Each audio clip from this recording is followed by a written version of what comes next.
Next, we have the Bradley Marc Ginsburg Scholarship presenting Howard and Sherry Ginsburg.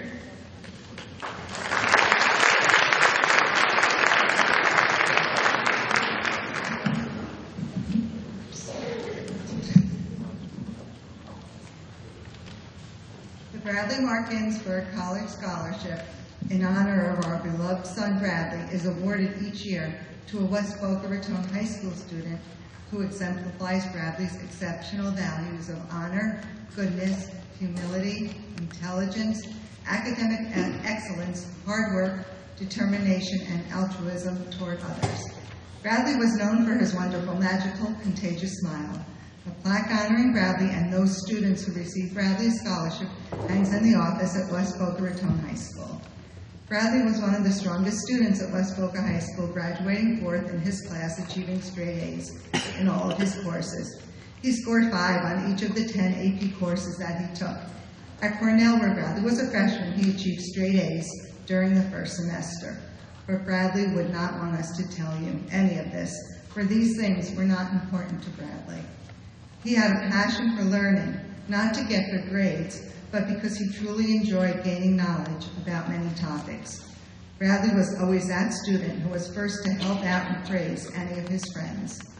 He was the type of person everyone looked up to, extremely popular and successful both in school and out, yet in a way that never made others feel beneath him. He was a strong leader, but a kind, compassionate person.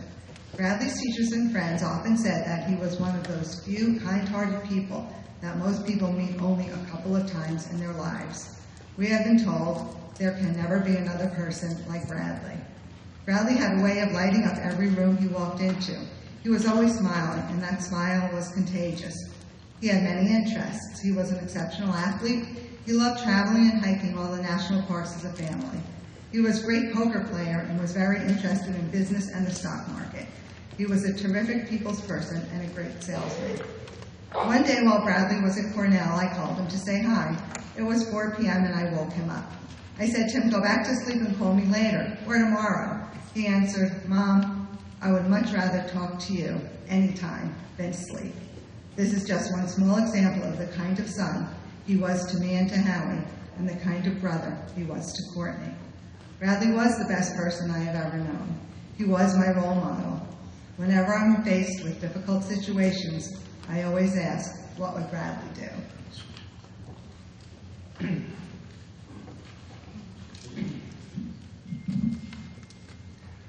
7.5 years ago, I sued Cornell in the city of Ithaca in the Federal District Court in New York State because of what happened to Bradley at the Cornell campus gorges. Between 1990 and 2010, 28 young people passed away at the gorges of Cornell, and many more before that. In spite of this, no one did anything but talk.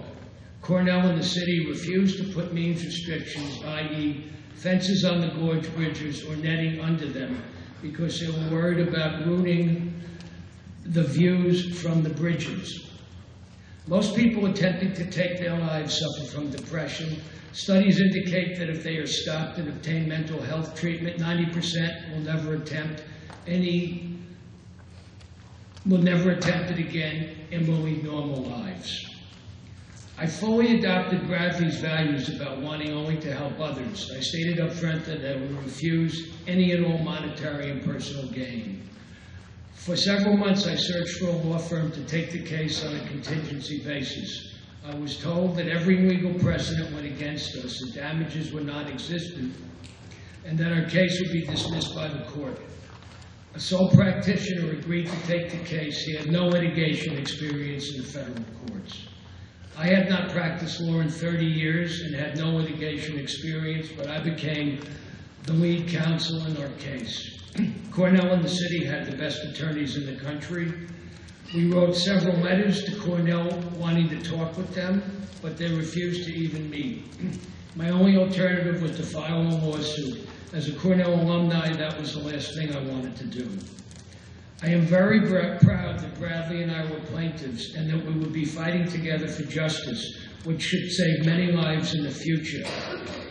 Mere hand-wringing in political calculations with no action was a cowardly option. Together we would be crossing the Rubicon. The litigation lasted 5 years, and every day was like being in an emotional Category 6 hurricane. The only way I was able to survive was to fully adopt Bradley's values about caring nothing about myself and doing for others. We settled just days before the trial. Bradley and I together established the most important mental health legal precedents in U.S. history. Because of our case, Cornell spent over $8 million putting netting under the gorge bridges, and no one has passed away in the gorges in the last 9 years.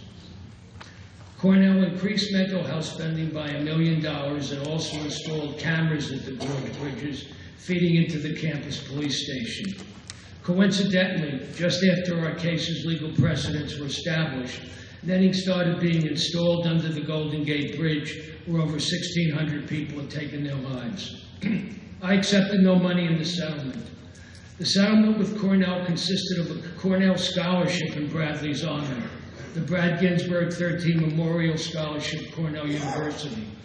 Bradley's scholarship is valued at approximately $1.8 million and is given every year in perpetuity by Cornell.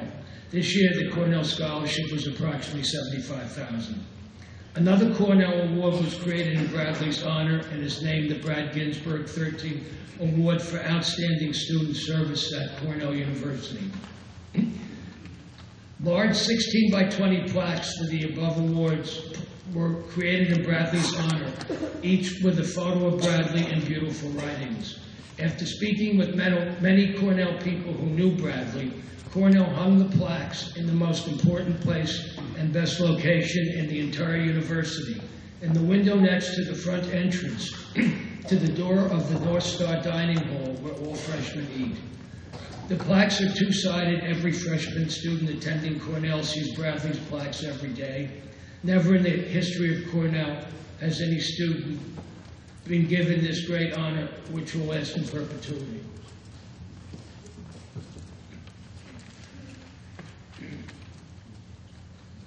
The Cornell Scholarship plaque and the West Boca plaque are both inscribed with a poem by Patience Strong entitled The Tides of Providence, which describes how Bradley saw the world and the values he exemplified every day. The first stanza reads, and I quote, "It's not what you gather, but what you sow, that gives the heart a warming glow. It's not what you get, but what you give, decides the kind of life you live." This year we had the most amazing and fantastic students apply for Bradley's scholarship.